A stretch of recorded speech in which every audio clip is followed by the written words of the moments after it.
Good morning, everyone, and welcome to the Rangers Review morning briefing for Wednesday, the 22nd of September. It's game day as Rangers take on Livingston in the League Cup quarter-final.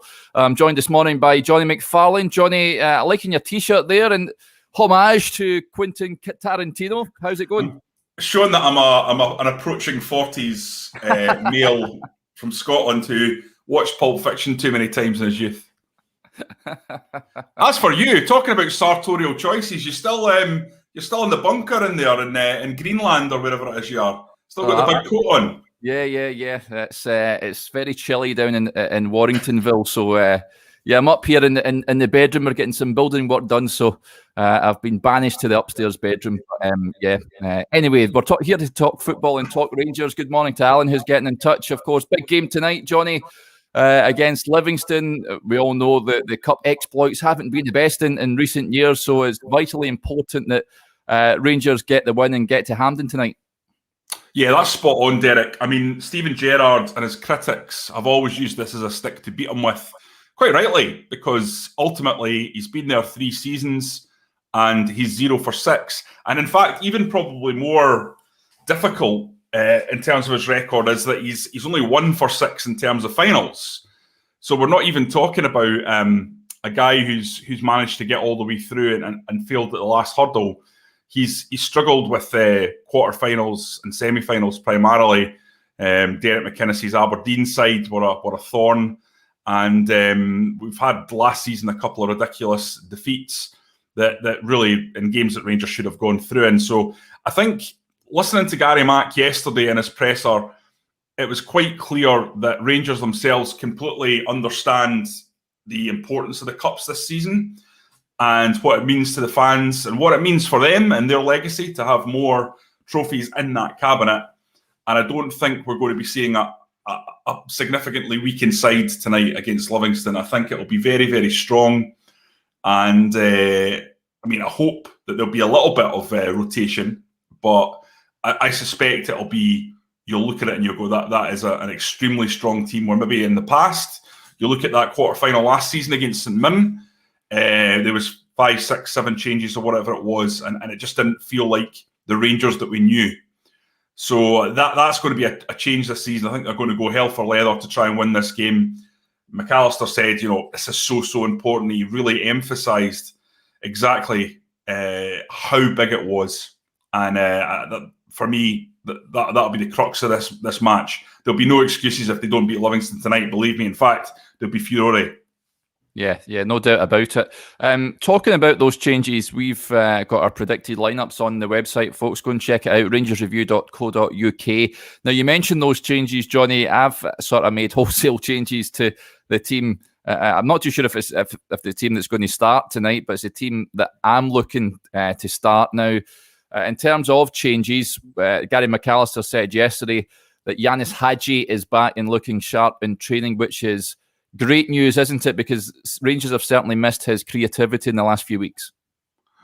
Yeah, listen, Yanis Hadji is probably the one player that Rangers have that if he were playing a number 10 in the centre of the pitch, he would be the one player that would absolutely suit that setup. He's the one player that has that innate level of creativity. He can find a pass out of nowhere. He's a guy who just, he exudes confidence on the ball. He's got a terrific shot from range. And he's a player that you just always feel is threatening to become really, really top drawer. And it's a question of when, really, and not if with Yanis Hadji, because the skill set's all there. The only thing that's stopping him from being a top player, and the reason he's at Rangers and not in the Premier League at the moment, is because I think in that sort of right or left 10, he's not quick. He's not slow, but he's not in any way quick. If he had the pace, he would be just an incredible player, because you look at how 2-footed he is and the way he can find the pass, and you think to yourself, this is a real talented boy. So he'll be a massive addition, Derek, and especially in a game like this. Now, Livingston, yourself, will be absolutely buoyed, will be full of confidence, having dispatched Celtic on Sunday. And ultimately, they'll want to come and do the double, won't they, over the Glasgow sides? They'll come to Ibrox and Martindale will be saying to the lads, well, you've done Celtic, no reason why you can't do Rangers. They've got a ropey cup run. Get out there, silence Ibrox in the first 20 minutes, make it really, really difficult for them, and then you never know what can happen. We saw what happened on Sunday. There's no reason why that can't happen again. Yeah. To break that down, Rangers need somebody with a bit of guile, with a bit of invention, with a bit of flair, and Yanis Hadji has all those things. So Steven Gerrard will be delighted to have him back.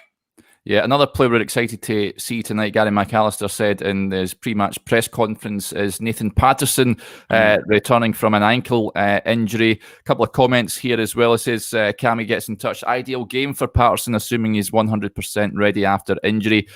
James gets in touch. I think he'll play, as he mentioned him yesterday, Gary Mack. I'd love to see him today, Johnny. I don't think we've seen him enough this season. I know he had that ankle issue.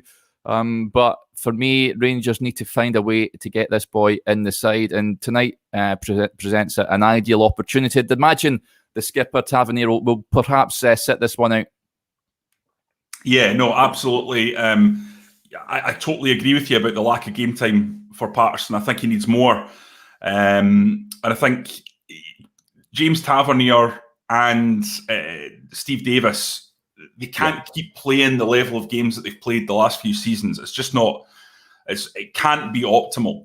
So you would hope that in certain games, especially at Ibrox, there might be a way to bring in alternatives. And I think especially on Patterson, this is an ideal game to bring him in, give James Tavernier a rest. You know what, though? I'll be honest with you. I'm not 100% sure that that'll happen because it's the captain and it's a really important game. But I think it's an ideal one to do it. I don't think there's that much of a difference between James Tavernier and Nathan Patterson. And in fact, in some ways, Patterson has attributes that are better than Tavernier, although Tavernier does obviously have the experience and other attributes that are very good as well, and probably ahead of his competition there. But what I'm trying to say is I don't see it as a substantial drop in quality. No, putting out Tavernier and bringing in Nathan Patterson, I really don't. Yeah. Of the other changes we're expecting tonight on the left-hand side, Borna Barisic never had his best game on Sunday. No. You'd imagine Calvin Bassey may return in that role. Of course, he was fantastic in the previous round against Dunfermline, a man of the match display. You'd expect him to get a run out tonight, Johnny? Well, I've not selected him. I've put Barisic, and I'll tell you why. I'll tell you why. I'm very open to that notion, and that may well be the case. I think Borna Barisic looks like a guy who's had a stop-start pre-season and who now needs a run of games because he just looks off his level at the moment. You saw that moment after the Celtic game where everyone summarised, including us, that he looked like he was going to be on his way because breaking down in tears or whatever after the game, very emotional. And Gary Mack said after the game, no, I think that's him sort of reacting to finally finding his level, and he was great in that Celtic game. But once again, he's kind of dipped, and he just doesn't look the 100% Borna Barisic. He looks 75, 80%, and I think he just needs to be given a run of games in there to get himself back to that machine that we know and Rangers fans love on that left-hand side, because it's all about engine. It's all about fitness, up and down, up and down, up and down. And he needs to find that. And if he doesn't find it, then you're never going to get the Borna that we know that and what that can give to this Rangers team in an attacking sense. So I think you need to. That's why I would play Borna Barisic tonight. Yeah, it's an interesting one to see who'll play on that left back position. I think we're all in agreement. We're hoping that Stephen Davis can sit this one out. He's just missed one game this season. There's an article on the website, folks. Go check it out. A little bit of concern that he's playing too many games and being asked to go to the well too often. Let's look at the front three. Derek, see on that. I thought it was interesting, your piece. I thought it might engender a little bit of debate and upset I thought there might be a few Rangers fans saying, no, you got to get Davis in. Actually, everyone that I spoke to agreed with it. Yeah. Everyone sort of thought, no, it's bang on, Davis is playing too much. Yeah. I always think it's difficult because from my point of view with that, and when I was reading the piece, although I agree with it, I know as well how intensely Rangers take their sports science and how all over his data they will be. And I can only assume that they feel that he's got a physicality about him that belies his age. and his numbers suggest that, you know, he's absolutely fine to play as much as he's playing. And they won't look at his age; they'll just look at the data. Yeah. But at the same time, for me, I kind of stressed this yesterday. I just want to stress it again. I think it's as much about Rangers functioning without Davis and learning to function without him as much as it is about resting Stephen Davis. You know, because whether it's today or whether it's tomorrow, the time is coming when Stephen Davis, at 36, coming up for 37 on January 1st, won't be able to do what he's doing. Even if what I said about the numbers is correct, the time is coming when he won't be able to. Yeah. And Rangers need to be able to adapt to that. And it's coming soon, because you just can't play at his level until you're 40. I mean, Gary McAllister, to be fair, managed it and did 2 years at Liverpool at an excellent level up until I think he was 38. But that's pretty unusual. And I know Stephen Davis is unusual, but I think me and you both feel, having watched Stephen Kelly in pre-season and having seen a bit of him, I know John Hughes talks really, really highly of him and what he can give to Rangers. I just kind of feel like he would be someone that deserves 10 games this season, just to see what he can do, because everyone loves a young player with talent coming through in the Rangers team and showing what he can produce. And I think, as Cammie's saying, you know, why is Stephen Kelly so far out of the picture after a positive pre-season? You can only assume that that's because he's not producing the level in training that's required. And I'm not saying he's not producing good stuff in training. I'm sure he is. But at Rangers now, you have to produce such a high level. You have to be ahead of Glenn Kamara, ahead of Stephen Davis, ahead of Ryan Jack, although he's obviously not in training at the moment. John Lundstrom's come down from the Premier League. Bakuna is a technically gifted player who did superbly well in the Eredivisie before he moved to the Premier League and spent the last couple of seasons in the Championship. So these are quality players. And for a young man who's 21, who's only had one season, it's really difficult to crack in because the level that you have to show is so high. And I'm assuming that's what the problem is. Yeah, good point being made by Alan Saunders. Says Davis has played 30 games at the last 40. The last couple he's been sloppy, not looking his normal self. I think he needs a rest, to be honest. I think we're sort of in agreement with that, Alan. He's looked slightly off it. So it'll be interesting to see if he gets a rest this evening. You touched on Ryan Jack. Gary McAllister mentioned him yesterday. It doesn't look promising, Johnny. No. He's yet to return to first team training. Simply, he can't be relied upon at the moment. He's just one of those. If he comes back, it's a bonus, I guess. But we can't look to see him returning anytime soon. I think with Ryan Jack, what you just have to say, if you're the Rangers medical team or you're the Rangers management team, you've got to leave it to the experts, and you've got to basically say, take as much time as you need to get right, because he's been out so long now that rushing him back and then him being out for another 5 months is the worst thing that could possibly happen for him psychologically and for the team. So I think you just have to say, look, Ryan Jack will be back when he's back. We don't have a date on when he's back. But the problem is I think some of the communication out of the club from the management team hasn't been ideal, because they've been saying 7 to 10 days. Yeah. And that's 7 to 10 7 to 10 days, for you to say, not so much for me, becomes a meme, like it was for Jordan Rossiter. Like, where is Ryan Jack? What's going on? Well, you said 7 to 10 days ago. And therefore the speculation builds and people are going, oh, he's nearly there, And then why isn't he coming back? Where is he? Yeah. So I think it would have been better if they'd obviously just kept it a little bit more sort of standoffish around Ryan Jack's fitness and just said, look, we don't have a date on it. He'll be ready when he's ready. Jacko's been out for a long time with a serious injury, and ultimately he'll know when he's back to a position where he can come back to the first team, and we'll take guidance from the medical staff on that.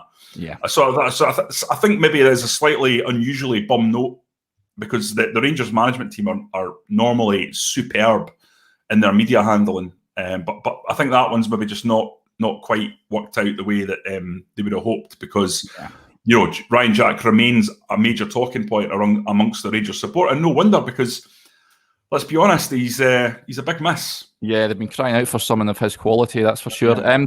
Let's touch on Fashion Sakala was speaking to the press yesterday as well, Johnny. An interesting couple of comments. He says, I would say I'm a striker, that's my position, but looking at how we play here, the front three always change positions. I can play also as a winger, which is okay.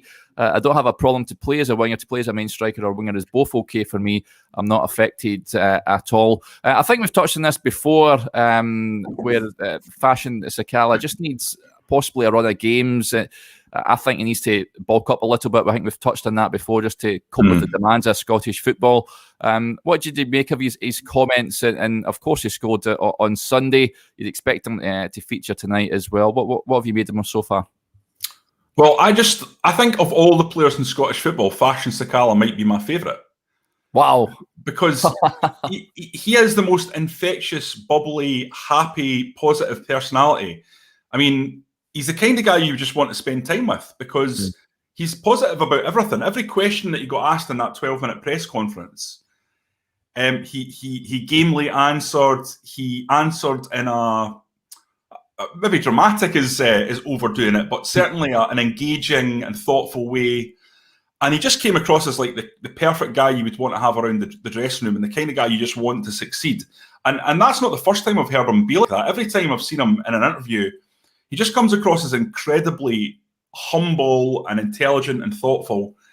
And you know, in this sort of media trained age where footballers kind of, you know, 9 times out of 10, it's a little dull, to be honest. I mean, if this wasn't my profession, I don't know I would be listening to the pressers with the actual footballers, unless it was a specific thing that you wanted to hear about. Yeah. Because normally it's the managers one you watch and the players one you're like, well, they don't really say anything. But Fashion Sakala, honestly, he's just great value, and I would always watch a Fashion Sakala press conference, and I really, really hope he does well because of that, because he just seems like such a positive guy, such a ray of light in the Scottish game. He just I know I'm sounding like a fanboy here, aren't I? It's pretty pathetic. But no, I think people who watch the interview know what I'm getting at. Yeah. He also said that he's very happy at Rangers. He says he's very excited as well. Everything looks bright. He did mention he had an injury a few weeks ago, and that was frustrating for him. But he says he's happy. He's back to full fitness, and he's getting his confidence back as well. He says, I think I've got a lot to offer the football club, and I think we're all excited to see what else he can bring. Carry on. The one part that really stood out to me, I don't know if you saw the presser there yesterday. I know you were on the Gary McAllister presser, but Sakala one, he was asked about how he was getting on with the Scottish weather, and he was saying that when he went to Russia it was -20. So the Scottish weather is just, you know. He said if I'd gone from Africa to the Scottish weather, then it might have been a problem. But for me, it's easy having been in Russia, which I thought was a great answer. Yeah. I mean, he's been about, of course. We sort of forget that he was in Russia as well, and he's well travelled, and he's came to Rangers. Everyone's hoping he's going to be a success. He was a success in Belgium, of course, last season. I think that injury that he mentioned has set him back a little bit, but now he's back to full fitness. I expect to see him play a run of games, and it's a real chance to show the Rangers fans what he's all about. For me, his finishing is just a wee bit erratic. I think he's a bit rash at times, but hopefully you'll see the coaching staff sort of try and get him up to speed and get him fine-tuned, as we say. Okay, Johnny, before we go, I'll just press you for a prediction for tonight. I think Rangers will win this one comfortably. I think it'll be 2-0 or 3-0. I'm going to go for 2-0 and try and sort of temper my natural instinct would be to go for 3-0. But I think Rangers will win. It's Ibrox. Ultimately, Livingston at home are a different proposition because they have the advantage of the plastic pitch. Yeah. The plastic pitch, people don't even recognise how big a deal that is in games. Yeah, I've stood on Livingston's plastic pitch. Yeah.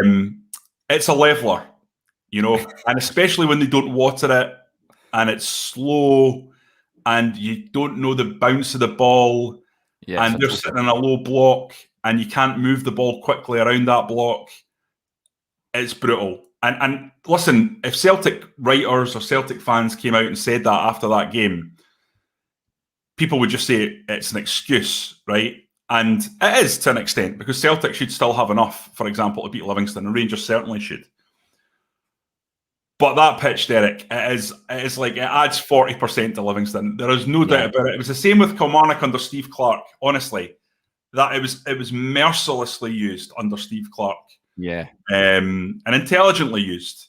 Yeah. But Livingston off that plastic pitch are not the same proposition. I get to the point in the end. My long rambling thing about plastic. No, I think that's a discussion in itself. The old plastic pitches. I'm not a fan. I don't think they should be in the top flight of Scottish football, really. But you're right, as a leveler, and Livingston gets so much joy out of it. And I think Rangers go there, of course, later on in the campaign. It'll be interesting to see how they get on. Okay, that'll do us there, folks. Remember to subscribe to the Rangers Review for only £2.99 a month and support top quality journalism covering the club you love. We'll bring you all the reaction from Ibrox this evening. I'm heading up there today, so looking forward to it, and we'll bring you all the reaction to the game last night and tomorrow's morning briefing on Thursday. But until then, enjoy the rest